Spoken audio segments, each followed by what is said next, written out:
Chaque jour sur Fréquence Évasion 2, retrouvez votre rendez-vous vivant au naturel. Votre santé et celle de vos proches vous préoccupent?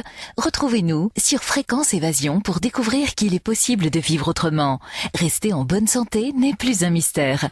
Nous parlons des médecines alternatives, du végétarisme et les bienfaits des produits biologiques. Tous les sujets pour vivre sainement sont abordés dans Vivons au naturel sur Fréquence Évasion 2. Claudine, bonjour et merci d'être avec nous. Je suis très heureuse de pouvoir vous aider éventuellement dans votre communication pour avertir la plupart des gens sur peut-être les défauts ou les bienfaits de l'alimentation que l'on a aujourd'hui, parce que ce que l'on mange n'est pas toujours... Nous en parlerons tout à l'heure, Claudine. Alors nous allons parler du mal de dos, des possibilités de se guérir. Nous parlerons du plasma marin de Quinton. Oui. Quelles sont les pathologies justement les plus répandues concernant le mal de dos ? Oui, alors le mal de dos est d'abord le mal du siècle, si on peut dire. C'est un peu logique. Nous vivons à une vitesse grand V. Nous sommes en permanence stressés. Nos horaires, la vie, je dirais, qui est de plus en plus exigeante. Il faut aller vite. Tout ça finit par stresser, mais aussi, il faut reconnaître que le mal de dos vient aussi peut-être d'une déshydratation. Car notre organisme a besoin d'être hydraté en permanence. Notre organisme est mal alimenté aussi, parfois trop de calcium, ou on peut dire parfois des oligo-éléments qui manquent. Et ce qui est bien, c'est d'avoir recours à la technique du plasma de Quinton, c'est-à-dire cette eau de mer, qui existait avant dans le Vidal. Le Quinton existait dans le Vidal. Il a été retiré. Je pense qu'il n'était pas suffisamment cher. Ou alors ce bienfait était trop répandu. Et dans ces cas-là, bien sûr, il fallait l'éloigner. Alors, pourquoi le plasma de Quinton ? Eh bien, moi, je vous dis, de nombreuses personnes qui ont eu recours à cette eau de mer, c'était d'abord pour la hernie discale. La hernie discale, beaucoup de gens la connaissent parce que, surtout les gens qui font beaucoup de voitures, les chauffeurs de taxi, les gens qui conduisent tous les poids lourds, tout ça, ils connaissent la hernie discale. Un jour ou l'autre, ils ont mal au dos. Donc, les infiltrations avec le plasma de Quinton se fait à l'aide d'une pieuvre. Alors, qu'est-ce que c'est que la pieuvre ? Eh bien, la pieuvre, c'est une tubulure avec 8 parties, comme 8 bras de pieuvre, et au bout des toutes petites aiguilles, comme on peut employer en mésothérapie. Et à partir de là, vous faites passer dans les tissus, c'est-à-dire dans la partie des lombaires, c'est-à-dire pas dans la colonne vertébrale, mais juste à côté. En périphérie, Voilà, vous faites passer le fameux Quinton, c'est-à-dire cette eau de mer, uniquement, alors celle que je connais, c'est la technique du docteur Épineuse, bien sûr, qui est le respect total de la technique de René Quinton. Car les laboratoires qui sont actuellement installés à Alicante respectent en totalité le procédé de René Quinton. C'est très important à dire parce que il y a des firmes qui ont même des gens, des gens de la médecine, qui ont voulu s'emparer de l'image du docteur Épineux en disant selon la méthode du docteur Épineux. Non, d'abord ils auraient dû, par politesse, l'avertir, lui demander l'autorisation, et non pas en voler comme ça sa technique. Je crois que le docteur, c'est pas du tout ce qu'il recherchait au début. Il voulait la diffuser, mais comme il dit, en respectant sa technique. Ceux qui ne la respectent pas, là c'est une autre technique qu'ils font. Lui, il est fidèle au procédé de René Quinton parce que c'est celui d'ailleurs que le docteur Paya, qui est un médecin qui travaille dans le laboratoire d'Alicante, a bien expliqué. On ne peut avoir qu'un bon plasma de Quinton qu'en respectant le procédé de René Quinton. Alors le docteur François Épineuse donc pratique cette technique très efficace qui guérit les sciatiques.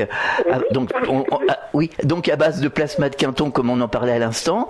C'est une technique où il dit dans une vidéo où il n'a jamais eu d'échec.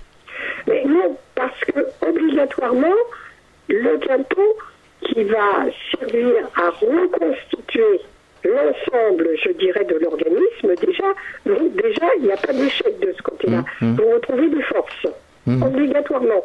Et quand vous retrouvez des forces, déjà la douleur diminue. Mais surtout, ce que les gens ne connaissent pas dans le quinton, c'est que là, une des propriétés, c'est que c'est un anti-inflammatoire. Donc quand vous avez une hernie discale, c'est bien une inflammation que vous avez. Et la douleur, elle est provoquée par quoi? Elle est provoquée par les disques qui sont affaissés et qui coincent le nerf. Oui. Donc, dès l'instant que vous venez à mettre ce liquide, cette eau de mer, elle va permettre au nerf d'être libéré. Car les disques vont se regonfler, vont se soulever et vont libérer le nerf. Oui, d'accord. À partir de là, vous n'avez plus de douleur. Alors, et dire, ça semble bien simple. Bien sûr, ça, c'est pour les gens qui ont des douleurs, disons, de 1 an, 2 ans, 3 ans, mais pas plus. Parce que si ça fait 10 ans, 20 ans, et même plus, car le docteur, il a eu parmi ses patients, il y avait des gens qui ont mal depuis 35 ans, donc, et qui se sont habitués à leur douleur, parce qu'ils ont pris des anti-inflammatoires, ils ont pris toutes sortes de calmants. Alors, dans ces cas-là, est-ce qu'il faudra 10 séances? Il en faudra peut-être 13 ou 14. C'est tout. Il faudra bien sûr adjoindre un traitement naturel, car on ne peut pas associer la chimie avec le naturel. Sinon, je ne vois pas tellement l'intérêt d'avoir recours aux médecines naturelles. Oui, tout à fait. Et ça, c'est exactement comme si vous allez en cure. Les bienfaits de la cure, tout le monde les connaît. Mais si vous prenez en même temps des antibiotiques et de la cortisone, mais ça se fait. Ah oui, non mais oui. Ça se fait. Moi, j'ai déjà eu une cure pour autre chose que le dent. Et le médecin de la cure, qui est quelqu'un de très sérieux, me dit, vous prendrez en plus des antibiotiques. Bon, je ne l'ai pas contrarié, le monsieur.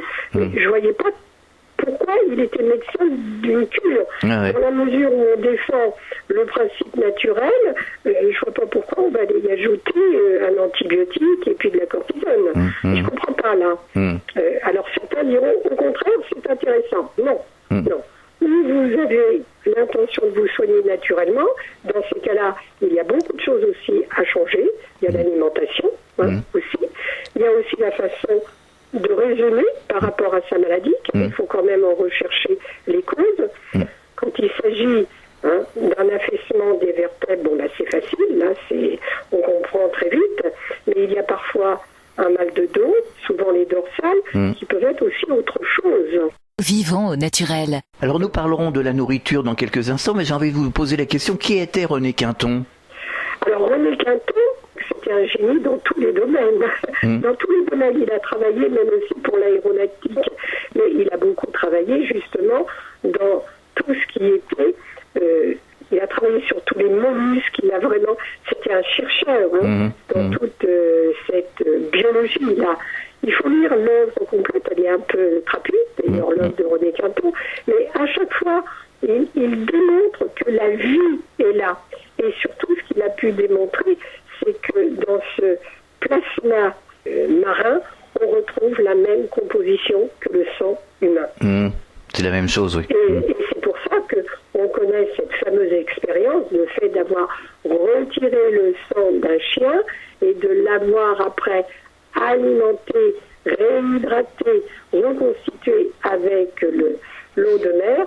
Le chien a retrouvé, je dirais, toutes ses forces. Et ce chien n'est pas mort de ça. Le chien, il est mort après, écrasé. Malheureusement. Ça n'a rien du tout à voir.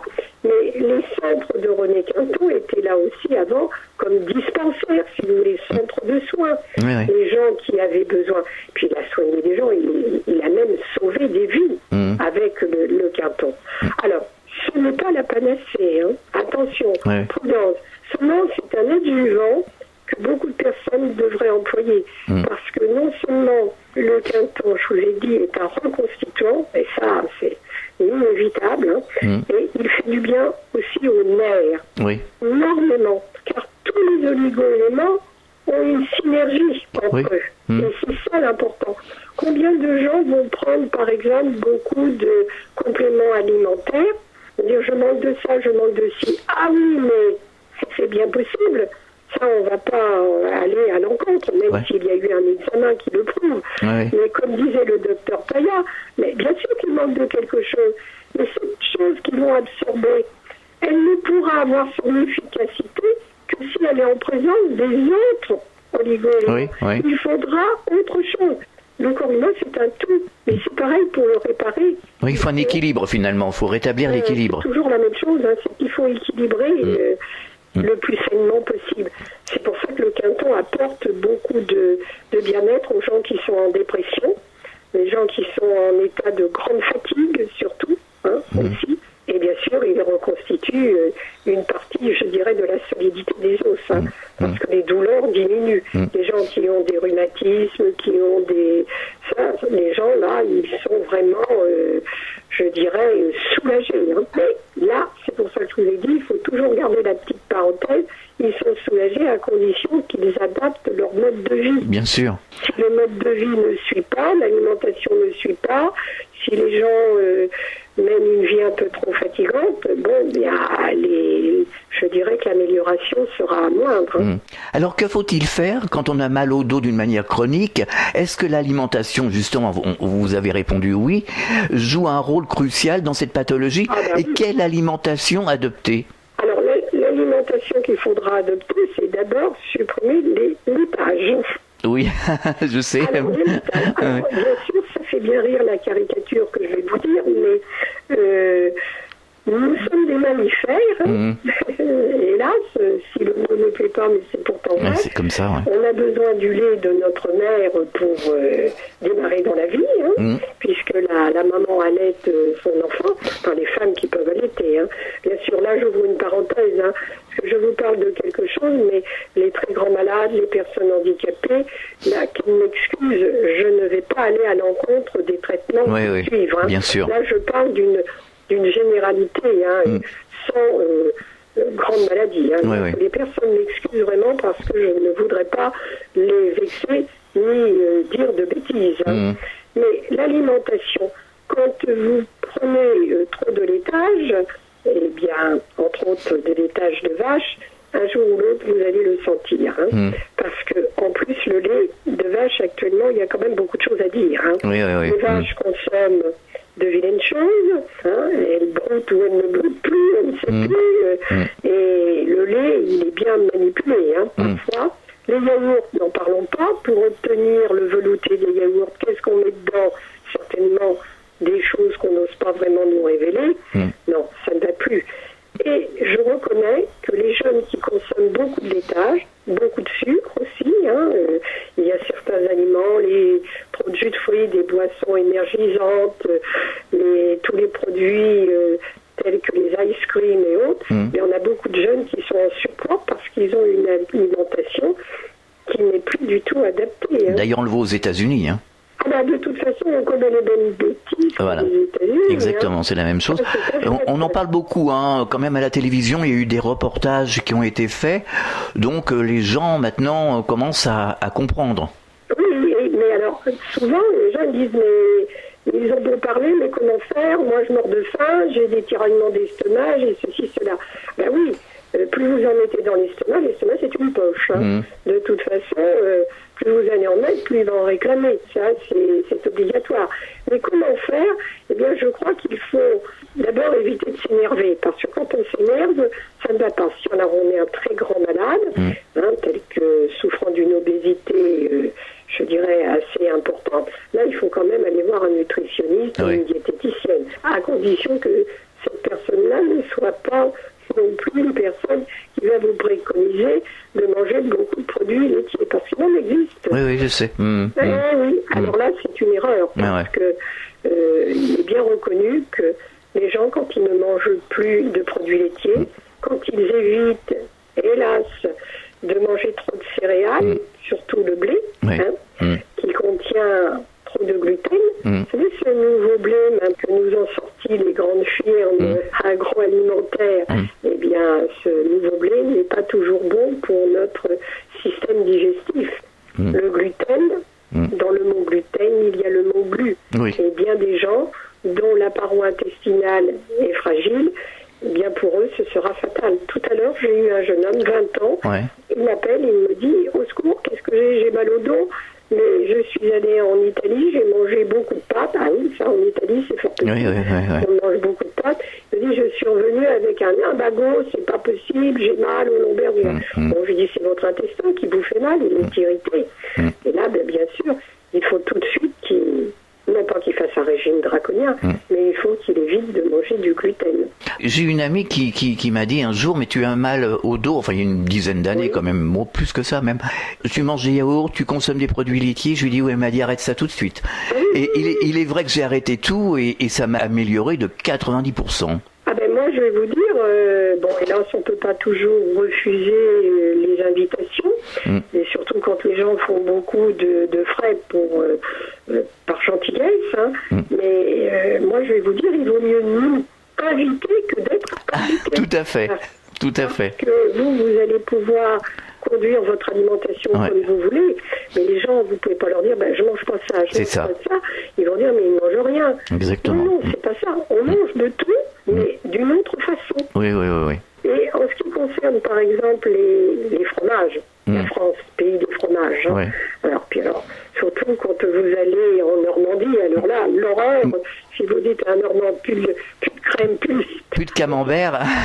Avec le camembert, j'ai lu que le camembert, qui est bien sûr fait avec un lait, je dirais, bio, tout du moins à étiquette bio, parce qu'il faut être prudent là-dedans. Eh bien, le camembert ne contient pas de gluten. Parce que, oui, il y a du gluten dans les fromages. Il y en a partout. Le gluten, il sort de Lyon. Alors, là, il faut faire attention. Et moi, je sais que supprimer tout ce qui contient du lait, toutes les préparations, vous savez, les quiches, les choses comme ça, eh bien, pour certaines personnes, c'est leur rendre un grand service. Tout à fait, Et alors, les céréales, bon, maintenant, on commence à faire des pâtes sans gluten. Bon, et puis, excusez-moi, mais il y a le sarrasin à manger, il n'y a pas de gluten, c'est frais, c'est riche aussi en autres vitamines. Le sarrasin, il y a des vitamines B dedans, c'est bon, et on peut faire des choses très bien. Retrouvez-nous sur Fréquence Évasion pour découvrir qu'il est possible de vivre autrement. Tous les sujets pour vivre sainement sont abordés dans Vivons au naturel sur Fréquence Évasion 2. Fréquence Évasion. Fréquence Évasion. Alors mangez beaucoup de fruits, de légumes. Beaucoup, je vais vous dire. Moyennement. Oui, parce que si vous en mangez beaucoup, eh bien, bon d'abord, s'ils ne sont pas d'origine bio. Toujours bio de toute façon, Bien, il faut revenir aussi sur cette étiquette-là. Mais en manger beaucoup, c'est pas bien non plus. Non, c'est en proportion. Vous allez avoir trop de fibres. Oui, c'est ça, Vous allez avoir aussi beaucoup de sucre, le fructose, attention, il en faut, mais modérément. Et non, il y a des gens qui ont des ballonnements, d'ailleurs qui le disent, ils sont toujours ballonnés, mais parce qu'ils mangent trop de fibres. Et entre autres, trop de crudité. Agresse leur paroi intestinale. Alors faut manger mi-cuit, mi-cru. On peut manger un peu de crudité. Vous savez, ils sont très malins, ceux qui ont dit 5 fruits et légumes. Alors, est-ce que c'est 5 fruits et 5 légumes par jour ou 5 fruits et légumes par jour C'est là toute la nuance. Alors, en premier lieu, je vous dis tout de suite, ça c'est une bonne pub pour les grandes firmes agroalimentaires, parce que les gens ils disent ça y est, je vais vivre plus longtemps, je vais mieux me porter. Non. Chacun doit adapter ça à son tube digestif. Parce qu'il y a des gens qui ne peuvent pas. Il faut se méfier aussi que, par exemple, trop de produits acides. Je pense par exemple à tout ce qui est orange, citron. C'est bien bon tout ça. Les gens vont dire il faut consommer beaucoup pour avoir de la vitamine C. Vous savez, pour avoir la vitamine C, vous n'allez pas consommer des kilos et des kilos d'orange par jour. Ce ne sera pas possible. Il faut faire attention. Et trop d'acidité, on l'a parfois par des fruits, par certains légumes. Attention, il y a des épinards, il faut faire attention. L'oseille à déconseiller pour les gens qui ont des rhumatismes. Alors là, c'est terrible ça. Pour les rhumatismes, l'acidité est très mauvaise. En plus, un terrain acide va pouvoir laisser s'installer certaines maladies. On sait très bien que le cancer s'installe uniquement dans un terrain en acidose. Hein. Alors le sucre provoque de l'acidité et la viande aussi. Trop de viande provoque aussi de l'acidité. Hein. Viande de bœuf, attention à la viande de mouton, pas un peu trop grasse. Hein. C'est sûr que les volailles seraient quand même meilleures. Encore faut-il qu'elles soient bien alimentées. Parce que vous savez, si vous avez des poulets, même s'ils gambadent dans le champ, mais si vous leur donnez, parce que ça existe, hein, je dirais des gens qui ont encore un bon poulailler, hein, et qui vont leur donner du maïs transgénique, excusez-moi, mais je pense pas que la viande soit excellente après. Et le poisson? Le poisson, alors là, moi je sais que la mer est devenue... Mais bio, hein, il y a du poisson bio hein, quand même. Hein. Il y a du poisson bio, oui, mais les meilleurs poissons semblent être les plus petits. Alors pourquoi? Prudence, parce que plus ils sont petits, moins ils en mettent au lourd. Oui. C'est tout simple. Mais il faut reconnaître que même le saumon, qui est normalement un poisson qui est bon pour la santé, car les graisses, les oméga 3, c'est ceux-là qui sont excellents hein, pour la santé. Le saumon d'élevage, d'abord il est bien nettoyé aux antibiotiques, hein, parce que avec ces bacs-là d'élevage, ces piscicultures, si on peut dire, c'est terrible. Oui, mais alors, le poisson qui est labellisé bio, d'ailleurs qui a un autre goût, hein, parce que moi j'en ai consommé. Normalement, oui. Le poisson sauvage, si on peut dire, est meilleur, obligatoirement. Il ne va pas être nourri d'office avec des granulés qui seront faits, je ne sais pas comment. Mais alors, si le poisson bio est élevé, mais élevé correctement avec une nourriture bio, il n'y a pas de problème. Normalement, oui. Il y a certains médecins, moi j'en connais un, qui dit que même par exemple le saumon, il a la capacité normalement de pouvoir rejeter ce qui est mauvais. Je le crois. Ce médecin que je peux citer, qui est un excellent médecin en homéopathique, c'est le docteur Laurent Hervieux, il le dit, on ne peut pas non plus tout rejeter, vous savez, sinon on ne va plus rien manger. Ah bah non, c'est sûr. On ne va plus rien manger. Les anchois, ils sont tout petits, je trouve que ceux-là, ils sont très bons. Hein. En plus, il y a différentes façons de les présenter. Hein. D'abord, des anchois frais, c'est difficile. Mais bon, on les a dans les olives. Bon, les olives, il faut en consommer, mais non plus pas de trop. Il y a des intestins qui vont pas en supporter si vous en consommez trop. Plus c'est des oméga 6, c'est pas l'oméga le plus important, c'est l'oméga 3 le plus important. Alors pour en revenir à la technique du docteur François Épineuse, pour terminer, sciatique et opération. Alors justement, il y a certaines personnes qui ont évité quand même des opérations grâce à cette technique concernant la sciatique. Bien sûr, bien sûr. Mais il y a aussi des personnes qui vont avoir besoin d'une opération, parce que ça dépend de la gravité. Oui. Hein, on ne peut pas dire, par exemple, j'ai les lombaires atteinte de ceci, cela, sans avoir eu ce qu'on appelle un bilan de santé. Ça, c'est là, il faut, comme on dit, le docteur aurait demandé, il faut une radio.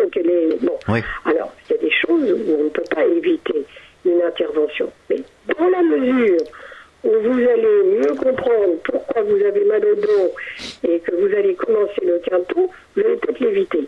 Par contre, je peux vous dire une chose, que le quinton n'a aucun effet sur les gens qui portent des plaques. Car la plaque est un corps étranger. Donc, c'est pas la peine de mettre un pansement sur une jambe de bois. Donc là, c'est pareil. Par contre, tout autour, vous aurez une amélioration. L'organisme se sentira renforcé. Le quinton a ce pouvoir à la fois anti-inflammatoire et reconstituant. Inutile d'y ajouter d'autres cochonneries avec. La seule chose qu'on peut mettre avec, c'est de l'homéopathie. C'est-à-dire qu'il va marcher en synergie avec le quinton. Ça, c'est sûr. De toute façon, les médecins qui pratiquent les soins à base de quinton sont souvent des médecins de médecine naturelle, homéopathique, ou alors des gens qui se sont convertis en médecine dite douce. Bien que les gens vous diraient, le fait d'avoir les petites piqûres, qui sont des petites piqûres sous-cutanées, c'est 3 fois rien. Oui, c'est sûr. C'est 3 fois rien.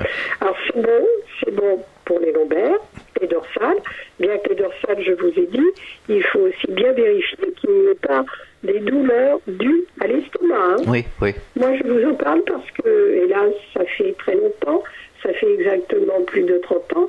Ma mère souffrait du dos. Son médecin était persuadé que, elle n'était pas vieille à l'époque, elle avait 70 ans, on lui disait, vous avez des rhumatismes. Donc, alors, on était persuadé qu'elle avait des rhumatismes, il n'y avait pas de contrôle, de fait, et elle avait de plus en plus mal au dos. Alors, elle disait, oui, les rhumatismes se sont installés là, seulement c'était simplement un cancer de l'estomac. Alors, attention à bien vérifier avant. On ne s'embarque pas dans une technique de médecine sans avoir fait un bilan de santé. Bien sûr. C'est la priorité des priorités. Vivons au naturel. Alors il faut pratiquer aussi un sport, est-ce que c'est important? Quand on a très mal, le sport va être difficile. Mais après, une fois qu'on est... Quand on a très mal, il ne faut pas trop de torsion. Donc, je pense que le sport, ça va être difficile. Par contre, vous savez que si nous avons des tassements de vertèbres, c'est parce que nous ne savons plus nous étirer. Oui. Et je me souviens avoir lu dans le journal El País, le journal espagnol, qui disait c'est la technique actuelle. Il faut pouvoir s'étirer. Les animaux, quand ils se réveillent, les chats entre autres, s'étirent. Vous voyez, eh bien nous, on ne sait pas s'étirer. Et on se tasse de plus en plus. En vieillissant, on se tasse. Et le sport, attention. Mais la marche à pied, le vélo, raisonnablement. Les gens peuvent le faire. Oui. Alors, normalement, on devrait marcher au moins 1 heure par jour, quand même. Au moins. Parce que si on ne marche plus, évidemment, tout va se coincer. Le vélo, c'est bon, mais pas si vous êtes dans des grandes douleurs. Oui. Par exemple, je dis les lombaires, parce qu'il y a combien de gens avec ces douleurs-là, ils en sont presque paralysés de la jambe. Mais ce qui soulage en premier lieu, c'est les massages manuels. C'est les massages manuels parce que les gens sont tellement en souffrance qu'ils ont besoin qu'on assouplisse la partie où ils ont mal. Oui. Et c'est surtout ça. Alors après, bien sûr, l'ostéopathe fera. En plus, si c'est un ostéopathe kiné, il saura bien faire la différence. C'est pas du tout les mêmes techniques entre un kiné et un ostéopathe. Les ostéopathes kinés savent bien prendre les choses de ce côté-là. Mais c'est vrai que le mouvement va relancer la machine après. Parce que si on recommence à rester, par exemple, de longues heures assis, je pense aux personnes qui conduisent des véhicules, ça recommencera. C'est sûr. Ça, c'est sûr. On ne devrait pas rester plus de 2 heures dans la même position. Alors, est-ce que toutes ces informations, on peut les retrouver sur Internet? Vous connaissez un site particulier? Le docteur Épineuse, ce qui est resté sur Internet, est toujours valable. Oui. Mais je crois que vous pouvez les communiquer. Les anciens patients pourraient le dire. Il y a combien d'anciens patients qui ont été améliorés, voire complètement guéris. Dernièrement, à la réunion qui a été faite par les laboratoires Quinton d'Alicante, réunion très intéressante d'ailleurs, que je remercie parce que c'était très très bien fait, le docteur Épineuse était présent. Donc il y avait Monsieur Cole, le directeur des laboratoires Quinton, le docteur Payat qui était là. Il y avait un nombre bien sûr de naturopathes et de gens autres, de gens qui sont venus aussi écouter parce qu'ils avaient besoin de renseignements. Et le docteur Épineuse a retrouvé un de ses anciens patients. Il dit, il y a 10 ans, vous m'aviez fait du Quinton, je n'ai plus jamais eu mal. Alors c'est une personne qui bien sûr ne souffrait pas depuis 20 ans. Oui. Mais cela tient. Mais le Quinton, il peut être après, quand il y a un bon soulagement, il peut être repris en tant que cure. Alors ça ne veut pas dire une cure de 10 séances à nouveau, ça peut être 4, 5, ça dépend comment est la douleur. S'il y a réactivation de la douleur. Mais toujours dire aux gens, quand ils ont mal, qu'ils ont des douleurs, la première des choses qu'ils peuvent faire et qui est en leur pouvoir, c'est déjà de vérifier leur alimentation. Il y a bien souvent quelque chose qui ne va pas dans leur alimentation. D'accord. Et dans leur... dire un chauffeur de poids lourd, l'alimentation va peut-être être difficile parce qu'il a besoin aussi souvent d'une alimentation peut-être plus riche qu'un employé de bureau, vous voyez. Mais il faut quand même surveiller l'alimentation. D'accord. Donc de toute façon, si on tape sur Google Docteur François Lépineuse, Quinton, ça sort tout de suite. Alors Alors donc là, vous aurez donc sur Internet la plupart des informations que le docteur donnait, car la vidéo qui a été réalisée par Jean-Yves Billien est une vidéo qui a été faite quand le docteur avait son cabinet à Paris. Mais si vous voulez, il n'a rien plus ajouté de mieux, si vous voulez. Oui, bah oui. C'est toujours que le canton. Il ne va pas vous dire je vais y mettre tel produit dedans ou telle chose. Non, c'était sa méthode. Elle est acceptée ou pas acceptée des patients, ça dépend. Mais et lui, c'est le respect du canton selon le procédé d'Alicante, ce procédé de René Quinton. Alors je sais qu'on peut extraire d'autres cantons d'ailleurs, mais le docteur Paya vous dirait que en ce qui concerne le vortex, c'est quand même celui qui est dans le golfe de Gascogne qui est le meilleur actuellement. Il en a la plus que la certitude. Les scientifiques l'ont bien prouvé. Je voudrais ajouter quelque chose pour les gens qui disent mais c'est bien gentil, mais l'eau de mer c'est salé. Ah alors attention, ce n'est pas de l'eau de mer du bord de la mer. Là c'est sûr, si vous buvez ça, vous allez malade, vous allez même, disons, défuncter. Non, c'est pas ça du tout. Ce qui est pris dans le vortex et qui donne ce goût salé, c'est l'ensemble de tous les éléments qui sont dans ce plancton qui donnent ce goût. Car le docteur Paya l'a bien reprécisé, il n'y a pas plus au niveau de la quantité de sel dans le canton de Source Claire, puisque c'est Source Claire qui en France est dépositaire, il n'y a pas plus de sel que dans une feuille de laitue. D'accord. C'est l'ensemble de tous ces oligo-éléments qui donnent ce goût. Alors que les gens se rassurent, parce que les gens disent mais on nous dit de pas manger trop salé. Alors attention, pas manger trop salé. Là, je vais vous dire, il y a des gens très malades, comme j'ai cité tout à l'heure le cas, les maladies cardiovasculaires, les gens qui ont des problèmes très très importants et qui sont suivis par de grands professeurs. Là, tout ça, mon discours ne les intéresse pas. Mais les autres personnes, attention, se priver complètement de sel, c'est pas si bon que ça. Parce que, rappelez-vous, dans notre histoire de France, les régions de France qui n'avaient pas de sel, ils avaient de gros problèmes de santé. Alors, je crois que il faut savoir, encore une fois, utiliser le slogan que fait l'agroalimentaire, il faut savoir consommer avec modération. Voilà, exactement. Parce que, vous savez, ils sont très forts dans l'agroalimentaire, très très forts. Et je crois qu'il faut aussi écouter ce qu'ils disent et savoir se l'approprier à bon escient. Tout à fait. Merci Claudine de nous avoir éclairé sur le mal de dos et comment se débarrasser de celui-ci. À bientôt sur cette antenne, j'espère, et bon courage pour la suite. Merci. Sur Fréquence Évasion, vivons au naturel. Fréquence Évasion.